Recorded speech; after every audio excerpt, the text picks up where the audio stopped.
बाला साहब के जाने के बाद पार्टी में दो मत हो गया।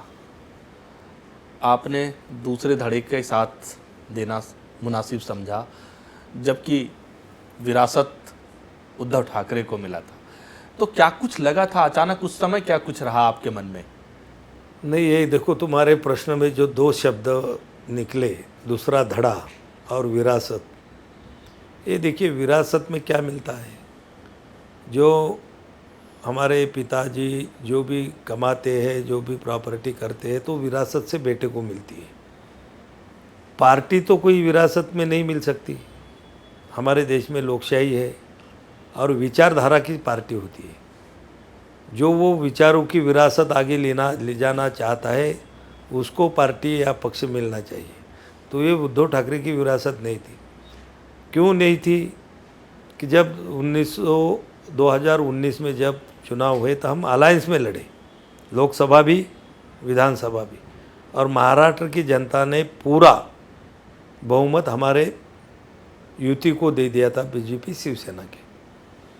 लेकिन जब महाराष्ट्र में ऐसी स्थिति बनी कि बीजेपी के पास बहुमत नहीं था, अकेले के पास शिवसेना और दोनों मिलके लगभग 160 से ज़्यादा विधायक थे, और एनसीपी के पास कुछ विधायक थे, कुछ कांग्रेस के आए थे।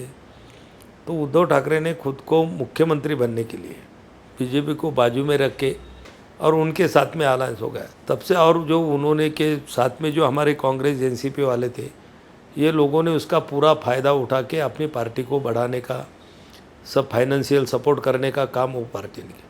तब हमारे सभी लोगों के दिल में आया कि अगर ऐसा 5 साल चलते रहा तो हमारा सभी पार्टी का पॉलिटिक्स ख़त्म हो जाएगा। बाला साहब के विचार आगे लेना चाहिए, ना कि कांग्रेस के विचारों में शामिल होना चाहिए। उद्धव जी पूरे कांग्रेस के साथ में सेकुलर विचारों में शामिल हो गए थे, और ये हमारे बाला साहब के जो कट्टर शिव सैनिक थे हमारे जैसे, ये हमारे कभी रास नहीं आया। और इसीलिए हमारे एकनाथराव शिंदे साहब ने एक ऐलान किया, 54 में से लगभग 40 से ज़्यादा विधायक और 18 में से 13 सांसद, कुछ इंडिपेंडेंट हमारे विचारों के चुन के आए हुए थे, वो 10, और हमारे संगठन के जिला अध्यक्ष, तालुका अध्यक्ष, हज़ारों की संख्या में एकनाथराव शिंदे जैसे एक कॉमन मैन उनका साथ देने के लिए उनके पीछे खड़े। वो उठाव था, वो गद्दारी नहीं थी। वो उद्धव ठाकरे ने जो बाला साहब के विचारधारा को बाजू में रखा था, सेकुलर बनते जा रहे थे और बन गए थे, अभी तो पूरे बन गए, तो उससे हमारी लड़ाई थी। तो हमने बाला साहब के विचारों को जो आगे ले जाएगा उसके साथ जाने की ठान ली, और हम एकनाथराव शिंदे के साथ में।